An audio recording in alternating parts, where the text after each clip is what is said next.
جبکہ زوبیہ دوہری اذیت میں مبتلا تھی۔ اسے سالار کاظمی سے چھپنا پڑ رہا تھا، اس لیے نہیں کہ وہ اسے ڈرتی تھی بلکہ اس لیے کہ وہ اس تکلیف سے بچنا چاہتی تھی جو ایک ایسا انسان جو اس نے چاہتا نہیں تھا، جو اسے شادی نہیں کرنا چاہتا تھا اور نہ ہی جو اسے اپنانے پر راضی تھا، وہ ایسے انسان کے ساتھ ایک ناپسندیدہ رشتے میں بندھے چلے جا رہی تھی، جبکہ اس کی بے بسی کی انتہا تو یہ بھی تھی کہ وہ اسے منع بھی نہیں کر سکتی تھی، مانا کہ سالار کے لیے اس کے دل میں ایک نرم جذبہ موجود تھا، مگر مسلسل اپنی ہوتی ہوئی نفی سے چلتے ہوئے یہ شادی بھی نہیں کرنا چاہتی تھی، مگر افسوس کہ اس کے پاس یہ اختیار نہیں تھا۔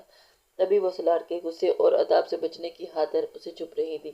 وہ اپنے کمرے میں ہی زیادہ تر وقت گزارتی تھی، یہاں تک کہ نکاح کا وقت آن پہنچا تھا۔ وہ سفید فراق میں جس میں وہ بڑے بڑے سرخ رنگ کے پھول بنے ہوئے تھے، سرخ دوپٹہ اوڑھے، ہاتھوں میں بھر بھر کر چوڑیاں پہنے وہ سجی سنوری اس انسان سے نکاح کرنے کے لیے بیٹھی تھی جو اسے ناپسند کرتا تھا۔ وہ صرف ناپسند بلکہ شاید وہ اسے شدید ناپسند کرتا تھا، اور اس نکاح کے بعد اس کی ناپسندیدگی نفرت میں بدل جانی تھی، مگر وہ اس سب کے لیے تیار تھی۔ جب تک معاملہ اس کی ذات تک رہتا وہ سب کے لیے تیار تھی، اور تمینہ بیگم کا یہ احسان بس ایک بار سے ہی اتار دینا چاہتی تھی، بھلے اس کے بعد اس کے ساتھ جو بھی سلوک کیا جاتا وہ ہر چیز سے برداشت کر لے گی۔ تمینہ بیگم کچھ عورتوں کے ساتھ اسے نکاح لینے کے لیے آئی تھی، جبکہ زوبیہ بیگم نے اسے گھبراہٹ پر قابو پاتے ہوئے گہری سانس بھرتے ہوئے ان سب کے ساتھ جانے کے لیے کھڑی ہو چکی تھی۔ جیسے ہی اسے سالار کاظمی کے ساتھ لا کر بٹھایا گیا تھا، اس کی سانسیں رک رک کر چل رہی تھی، جبکہ سالار سرخ پڑتے ہوئے چہرے کے ساتھ ہی اپنے چپے پیچھے ہوئے بڑی مشکل سے خود پر قابو پائے ہوئے اس کا دل چاہتا تھا کہ وہ یہاں سے اٹھ کر بھاگ جائے، مگر تمینہ بیگم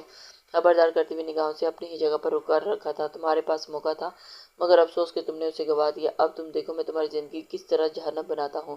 سنجیدگی سے دھیمی آواز میں وہ زوبیہ سے مخاطب تھی، جبکہ زوبیہ کی ہتھیلیوں کے سنگ اس کی آواز سنی تھی۔ تھوک نکلتے ہوئے وہ اپنی آنکھیں سختی سے پیچھتے ہوئے خود کو آنے والے حالات کے لیے تیار کر رہی تھی۔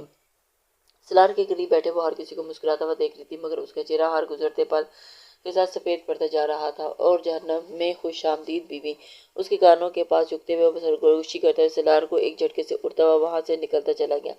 جبکہ زوبیہ نے ڈگمگائی آنکھوں سے اس کی پشت کو دیکھا تھا، وہ جانتی تھی کہ زندگی نہ پہلے اس کے لیے آسان تھی اور نہ ہی اب آسان ہونے والی تھی۔ رخصتی زوبیہ کی مکمل پڑھائی ہونے کے بعد ہی ہونی تھی، جبکہ وہ نکاح کے دن کے کیا ہو گیا تھا، ایک ہفتہ تو گیا تھا، گھر نہیں لوٹا تھا۔ تمینہ بیگم پریشانی سے ٹہلتی ہوئی اس کی راہ میں منتظر تھی، مگر وہ آ کے ہی نہیں دے رہا تھا۔ سلطان کاظمی بھی پریشان تھے، مگر دکھا نہیں رہے تھے۔ وہ جانتے تھے کہ سالار بے حد غصے میں تھا، مگر وہ واپس لوٹ آئے گا، اس بات کو انہیں یقین تھا۔ جبکہ زوبیہ جو پچھلے ایک ہفتے سے طوفان کے منتظر تھی، بے انتہا خاموشی محسوس کر کے اس کی روح پتے کی طرح سرسرا رہی تھی۔ وہ جانتی تھی کہ وہ خاموشی طوفان سے پہلے کی خاموشی ہے، عنقریب پھٹتے ہوئے ان سب کو تباہ کر دیتی۔ اپنی پڑھائی میں مصروف ہوتے ہوئے اس بات کو فراموش کر دینا چاہتی تھی کہ اس کا ناپسندیدہ وجود کسی کے ساتھ جڑ بھی چکا ہے۔ وہ رات کے 11 بجے گھر لوٹ آیا تھا، بنا کسی سے ملے ہوئے، بنا کسی کی پرواہ کیے اپنے قدموں کو زوبیہ کے کمرے کی طرف بڑھا چکا تھا، جبکہ زوبیہ سب سے بے خبر خوابوں کی دنیا میں گم تھی۔ وہ کالج اور گھر کے بعد اب آ کر کام کرتے ہوئے نہایت ہی تھک چکی ہوتی تھی، اور تبھی وہ ہوش کی دنیا سے اسے روزانہ ہو کر بستر سے آ کر آڑی ترچھی جھول رہی ہوتی تھی۔ جب خاموشی سے دروازہ کھولتے سالار کاظمی اس کے کمرے میں داخل ہوا تھا، اور اسے اپنے پیچھے دروازہ بند کرتے ہوئے بستر پر طرف دیکھتے ہوئے اپنی مٹھیاں سختی سے سخت پھینچ چکا تھا، اور وہ یہی وہ وجود تھا جس کی وجہ سے پچھلے ایک ہفتے سے نہایت اذیت سے گزر رہا تھا۔ وہ فاریہ سے مسلسل جھوٹ بولتا آ رہا تھا، اسے اپنی محبت کا یقین دلانا پڑ رہا تھا۔ فاریہ اس کی پریشانی بھانپ لی تھی، تبھی وہ پاکستان واپس آنا چاہتی تھی، مگر سالار نے اسے بے حد مشکل سے وہیں روکے ہوئے تھا، جبکہ وہ اسے بہت جلد لندن جانے کا وعدہ بھی کر چکا تھا۔ ان لوگوں نے زبردستی اس کا نکاح زوبیہ سے کرایا تھا، جبکہ وہ اس نکاح کے لیے بالکل بھی تیار نہیں تھا، اور ان کی محبت کو اس سے جدا کرنے کی کوشش کی تھی۔ اب وہ ان لوگوں کی پرواہ کیوں کرے، مگر اس سے سب سے پہلے وہ اسے زوبیہ سالار کاظمی سے اپنا بدلہ لینا تھا۔ اسے بے حد شوق تھا کہ سالار کی زندگی میں داخل ہونے کا، تو اب وہ اسے اچھے طریقے سے بتائے گا کہ سالار کی زندگی میں داخل ہونے کا انجام کیا ہوتا ہے۔ اپنی شرٹ کے بٹن کھولتے ہوئے وہ بستر کی جانب اپنی باری قدم اٹھا چکا تھا، جبکہ زوبیہ کو آڑا ترچھا بستر پر جھولتے ہوئے دیکھ کر اس کی سانسیں اٹک چکی تھیں۔ پھر غصے کی حد جذباتیت پر قابو پاتے ہوئے یہ غالب آیا تھا، کیسی ہو بیوی؟ یاد ہوں میں یا اپنے شوہر کو اتنی جلدی بھول گئی؟ وہ اس کے قریب ارے ارے تم اپنے شوہر کو کیسے بھول سکتی ہو؟ تمہیں تو شوق تھا نا مجھے اپنا شوہر بنانے کا۔ بسر زبیہ کے وجود کو اپنے قریب سے لیتے ہوئے وہ اس کی طرف سے بے بس کرتا ہوا اس کے منہ پر ہاتھ رکھتے ہوئے اس کے کانوں میں گہری سرگوشی انڈیل چکا تھا، جبکہ وہ گہری نیند میں تھی۔ اپنے وجود پر پڑتے ہوئے بوجھ کو محسوس کر کے وہ ایک جھٹکے سے اٹھی تھی، مگر سالار کو اپنے وجود پر قابض ہوتا دیکھ کر اس کی سانسیں سینے میں ہی اٹک چکی تھی، جبکہ اس کی جان لیوا سرگوشی سن کر جان حلق میں ہی اٹکی ہوئی تھی۔ اب نکلی کہ تب نکلی۔ موٹی موٹی آنکھوں سے آنسو جھلملا رہی تھی۔ ایسا تو اس نے کبھی بالکل بھی نہیں سوچا تھا کہ سالار کاظمی یوں اتنی رات کو اس کے کمرے میں آن دھمکے گا۔ اپنے دونوں ہاتھوں کو اس کے سینے پر رکھتے ہوئے دھکیلتی ہوئی وہ سالار کاظمی کو خود سے دور کرنا چاہتی تھی، مگر اس کی جان لیوا گرفت میں یہ کہاں ممکن تھا۔ تبھی زبیہ کے دونوں ہاتھوں کو تھام کر اس کے سر پر اوپر ایک ہاتھ جکڑتے ہوئے وہ بے بس کر چکا تھا، جبکہ وہ ایک ہاتھ اس کے ہونٹوں پر قائم کرتا ہوا وہ کوئی شور نہ کر سکے۔ ارے کیا ہو گیا بیوی؟ تم تو ایسے ہی مجھے اپنا شوہر بنانے کے لیے بےتاب تھی، اور اب جب تمہیں شوہر بن کر مل رہا ہوں تو تمہارا وجود کیوں کب کپا رہا ہے؟ اس کی مزاحمت محسوس کرتے ہوئے وہ زبیہ کے وجود کو اور بھی سختی سے اپنے قبضے میں پہن چکا تھا، جبکہ اس کی تیز تیز چلتی ہوئی سانسوں کو محسوس کر کے وہ اس کے جھٹکتے ہوئے اور ایک سرگوشی اس کی کانوں میں انڈیل چکا تھا، جبکہ زبیہ کی سانس سینے میں ہی بند ہوئے جانا تھا۔ تبھی اپنی موٹی موٹی آنکھوں کے صدمہ مشکل نبھیوں میں سر ہلاتے ہوئے وہ اسے خود کو چھڑانے کی التجا کر رہی تھی، جبکہ سالار اسے اپنے سامنے بے بس ہوا محسوس کر کے بے اختیار اپنے لب چبا گیا تھا۔ وہ ایسا ہرگز بھی نہیں چاہتا تھا، مگر اس کے گھر والوں نے اسے ایسا کرنے پر مجبور کیا تھا، اور یہ سامنے موجود لڑکی ہمیشہ اس سے منسوب رہی تھی۔ بار بار اس کو جھٹلانے کے، اس کے وجود کی نفی کرنے اور اس کے نفرت کرنے کے باوجود یہ لڑکی آج اس کے نکاح میں موجود تھی۔ غصہ تھا تو صرف کسی طور کم نہیں ہو رہا تھا۔ اس کی جھلملاتی بڑی بڑی آنکھوں کے سامنے سالار کو ایک ہفتے کی اذیت یاد آئی تھی۔ تبھی وہ جھکتے ہوئے زبیہ کے کندھے پر اپنی دانت گاڑ گیا تھا، جبکہ اس کی چیخ سالار کے ہاتھوں میں ہی کہیں دب کر رہ گئی تھی۔ تمہیں میں نے کہا تھا نا کہ میں تمہیں اچھے سے سمجھایا تھا کہ مجھ سے شادی کرنے کی صورت میں تمہاری زندگی جہنم بنا دوں گا۔ تم نے تو سب کچھ اپنے لیے خود چنا ہے۔ تپش بھرے لہجے میں زبیہ کو دیکھ کر وہ کہتا ہوا اسے کپ کپانے پر مجبور کر گیا تھا، جبکہ آنسو پلکوں کی باڑ توڑتے ہوئے کنپٹیوں سے ہوتے ہوئے بالوں میں جذب ہو رہے تھے، مگر سالار زبیہ کی قربت میں انتقام لیتے ہوئے مدہوش ہو چکا تھا۔ وہ جو اسے ڈرانے کی غرض سے اس کے کمرے میں آیا تھا، مگر اس کا وجود، اس کے نرم اور نازک وجود، اس کی خوشبو اسے بے بس کیے اپنی طرف بری طرح مائل کر چکی تھی۔ تبھی وہ مدہوش ہوتا ہوا اپنے لبوں کا نرم لمس اس کے وجود پر چھوڑ آیا تھا، جبکہ آنسو لگاتار زبیہ کی آنکھوں سے بہہ جا رہے تھے۔ اسے بس ایک ہی بات معلوم تھی کہ ابھی اس کی رخصتی نہیں ہوئی تھی، اور سالار جی سب کچھ اس سے بدلہ لینے کے لیے کہہ رہا تھا۔ اس کے لمس میں نرمی اور وہ محسوس نہیں کر پا رہی تھی، یا پھر شاید محسوس نہیں کرنا چاہتی تھی۔ جو بھی تھا اس کے لیے یہ دونوں باتیں اذیت ناک تھیں۔ خدا کے لیے سالار ایسا مت کرو پلیز۔ وہ جو جذباتیت میں زبیہ کو محسوس کرنے کے لیے اسے ہونٹوں سے اس کے ہاتھ ہٹا چکا تھا، زبیہ گہری سانسوں میں کے ساتھ ہی ٹوٹے پھوٹے الفاظ میں گویا ہوئی تھی، جبکہ سالار اپنی جب سے پڑتی ہوئی سانسوں کو آنکھوں کے ساتھ ہی اس کے چہرے کو دیکھا تھا۔ کیا ہوا؟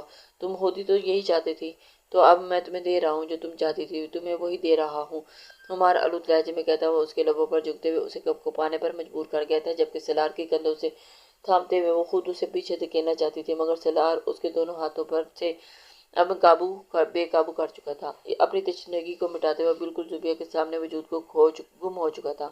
صبح 5 بجے وہ اس کے وجود کو بستر کی چادر میں لپیٹتے ہوئے وہاں سے چلا گیا تھا۔ ایک شرمندگی سی تھی جو اس کے پورے وجود کو اپنی لپیٹ میں لے رہی تھی، مگر اس کا دماغ بار بار اس کی توجہ کی طرف دلا رہا تھا کہ حال میں ہی اس کا نکاح ہوا ہے، وہ اس کی بیوی ہے، جس پر وہ کچھ پرسکون تھا، مگر ساری رات اس کے بہنے والے آنسو کو یاد کر اس کا دل بے قرار سا تھا۔ پھر آگے پورا ایک ہفتہ گزر گیا تھا، مگر وہ اس کی نگاہوں کے سامنے بھی نہیں آئی تھی۔ وہ ایک ہی گھر میں رہتے ہوئے وہ زبیہ کا چہرہ نہیں دیکھ پایا تھا۔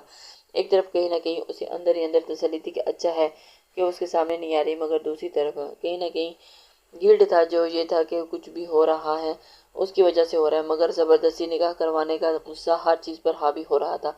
اپنی ماں سے اس نے سن رکھا تھا کہ زبیہ کو بہت ہی تیز بخار ہو چکا ہے، اور پھر رہ رہ کر اسے تمینہ بیگم کی نگاہیں اپنے اندر اترتی ہوئی محسوس ہو رہی تھی۔ وہ جھنجھلایا پھر رہا تھا۔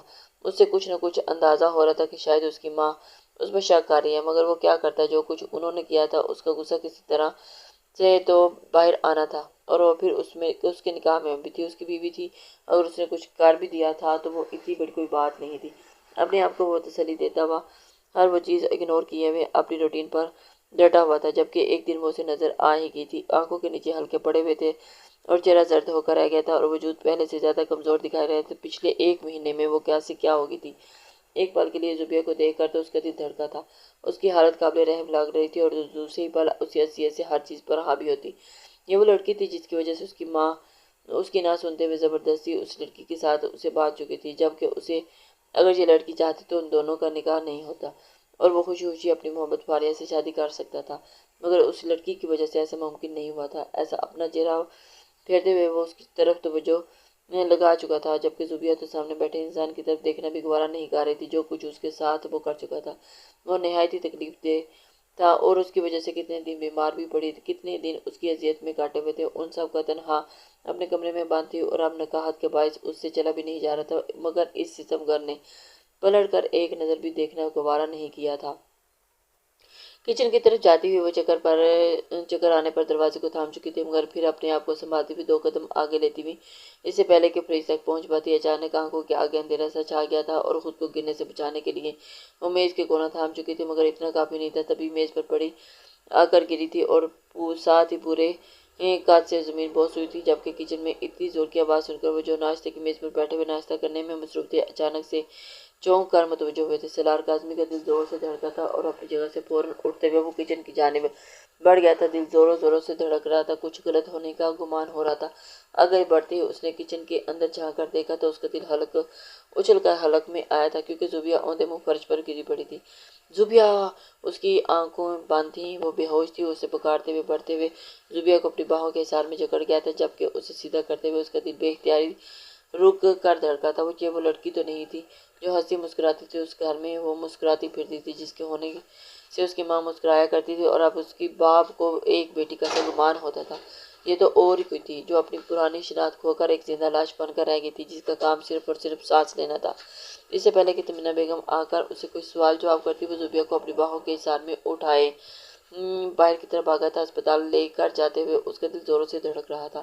اگر جو اس کی وجہ سے زوبیہ کو کچھ ہو گیا تو زوبیہ کا ہاتھ تھامے ہوئے وہ اسے کسی قیمت پر خود سے الگ کرنے پر راضی ہی نہیں تھا، جبکہ ڈاکٹر اسے چیک اپ کے لیے اکیلا چھوڑنے کی بات کر رہے تھے۔ وہ تو دھاڑتے ہوئے ان سب پر چلا رہا تھا، وہ اکیلے اسے نہیں چھوڑ کر سامنے ہی چیک اپ کیا جائے، مگر سب کے بے حد اصرار کرنے پر وہ اسے زبردستی باہر بھیجنے پر بے چینی سے باہر ٹہلتے ہوئے ڈاکٹر کے باہر آنے کا انتظار تھا۔ انتظار طویل ہوتا چلا گیا تھا۔ کچھ وقت آیا تو باہر آیا، مگر ٹیسٹ کے رزلٹ میں کچھ دیر لگنی تھی۔ تب تک زوبیہ کے قریب بستر پر ہی جما رہا تھا، جہاں وہ آنکھیں موندے سوئی رہی تھی۔ اسے ڈرپ لگائی گئی تھی اور اس کے وائٹل چیک کیے گئے تھے۔ بلڈ ٹیسٹ ہو چکا تھا، مگر ابھی اس کی رپورٹس نہیں آئی تھی۔ تبھی 15 سے 20 منٹ بعد ڈاکٹر ہاتھ میں کچھ پیپر پکڑے ہوئے مسکراتے ہوئے ان کی طرف چلتے ہوئے آئے تھے۔ ایکسکیوز می، آپ کا پیشنٹ کے ساتھ کیا رشتہ ہے؟ مسکراتے ہوئے سالار کو دیکھتے ہوئے، ساتھ ہی وہ ایک نظر بیڈ پر خاموش سو رہی تھی اور دیکھتے ہوئے بولی تھی، جبکہ سالار ایک نظر پلٹ کر زوبیہ کی طرف دیکھتے ہوئے دوسری سپاٹ نظر ڈاکٹر کی طرف ڈالے دھیمی آواز میں اسے کہا تھا، میں ان کا ہسبینڈ ہوں۔ دھیمی آواز میں کہتے ہوئے وہ معلوم نہیں مگر خود ہی اعتراف کر چکا تھا۔ ہاں، وہ مان چکا تھا کہ وہ اس کا شوہر ہے، مگر کیا وہ یہ اعتراف کر کے اس کے سامنے بھی کر پائے گا؟ یہ بتانا بہت مشکل تھا، مگر وہ اپنے جذبات دباتے ہوئے ڈاکٹر کی طرف پورے توجہ سے متوجہ ہوا تھا، جو مسکراتے ہوئے پیپرز دیکھتے ہوئے دوسری طرف نظر مسکراتے ہوئے اس پر ڈال گئی تھی۔ اس سے پہلے کہ وہ کچھ بولتی، زوبیہ کراہتے ہوئے اپنی آنکھیں کھولی تھی اور اس کے سر پر پٹی بندھی ہوئی تھی۔ اوندے منہ گرنے کی وجہ سے سر پر اور تھوڑے پر خراشیں آئی تھیں۔ ٹھیک ہو؟ سنجیدگی سے زوبیہ کو دیکھ کر کہتا ہوا سالار ڈاکٹر کو حیرانی تو کر گیا تھا۔ کہاں ابھی تو اس کے لیے اتاولا ہوا چلا جا رہا تھا اور کہاں سے ہوش آتے ہوئے اس کا لہجہ سپاٹ ہو چکا تھا۔ وہ بنی دونوں کو ایک نظر دیکھ کر رہ گئی تھی، پھر مسکراتے ہوئے ان دونوں کے سر پر ایک پمپ پھوڑ چکی تھی۔ کنگریچولیشن، آپ دونوں کے لیے پیرنٹ بننے والے ہیں۔ پریگنینٹی پھٹی پھٹی نگاہوں سے وہ دیکھے چلی جاتی تھی، جب ڈاکٹر مسکراتے ہوئے ان دونوں کے تاثرات کو سمجھنے کی کوشش کر رہی تھی۔ وہ تو سوچ ہی رہی تھی کہ وہ دونوں خوش ہوں گے، مگر یہاں تو خوشی کا نام و نشان ہی نہیں تھا، بلکہ وہ دونوں عجیب نظروں سے گھورتے چلے جا رہے تھے، جیسے ہی یہ اس کی ہی غلطی ہو۔ کنفیوز سی مسکراتے ہوئے وہ ڈاکٹر سے کھسک چکی تھی، جبکہ ان دونوں کے درمیان گہری خاموشی چھا گئی تھی۔ جہاں زوبیہ کا وجود کپ کپا رہا تھا، وہیں سالار گہری سوچوں میں گم تھا کہ ایسا تو ان دونوں میں سے کسی نے بھی نہیں سوچا تھا، مگر یہ ہو چکا تھا۔ اس سے پہلے کہ ان دونوں میں سے کوئی کچھ بولتا، تمنا بیگم اندر داخل ہوتے ہوئے کمرے میں ان دونوں کو دیکھے گئی تھی۔ کیا جو جو میں سن رہی ہوں وہ سب سچ ہے، سپاٹ لہجے میں کہتے ہوئے وہ سالار کو گھور رہی تھی، جبکہ زوبیہ شرمندگی سے زمین میں گڑے ہی چلی جا رہی تھی۔ یہ جو کچھ بھی ہوا اس میں بے شک اس کی غلطی نہیں تھی، مگر وہ یہاں مجرم کی طرح پیش تھی، جبکہ سالار ان دونوں کے سامنے اس طرح پوچھ تاج ہوتے ہوئے غصے میں کھول اٹھا تھا، اور وہ اس کی بیوی تھی تو اسے سب کے سامنے یوں مجرم کیوں بنایا جا رہا تھا؟ ہاں، یہ سب سچ ہے، یہ ماں بننے والی ہے، سپاٹ لہجے میں وہ نہایت بے باکی سے بولا تھا، جبکہ دوسری نظر کانپتی ہوئی وہ زوبیہ پر ڈالی تھی، جو ٹانگوں کو موڑتے ہوئے اپنے بازو اس کے گرد باندھے ہوئے اپنا چہرہ چھپا چکی تھی، جبکہ دوسری نظر سامنے سپاٹ چہرہ لیے اپنی ماں کی طرف دیکھا۔ سالار، تمہیں کچھ سمجھ بھی آ رہا ہے کہ تم کیا کہہ رہے ہو؟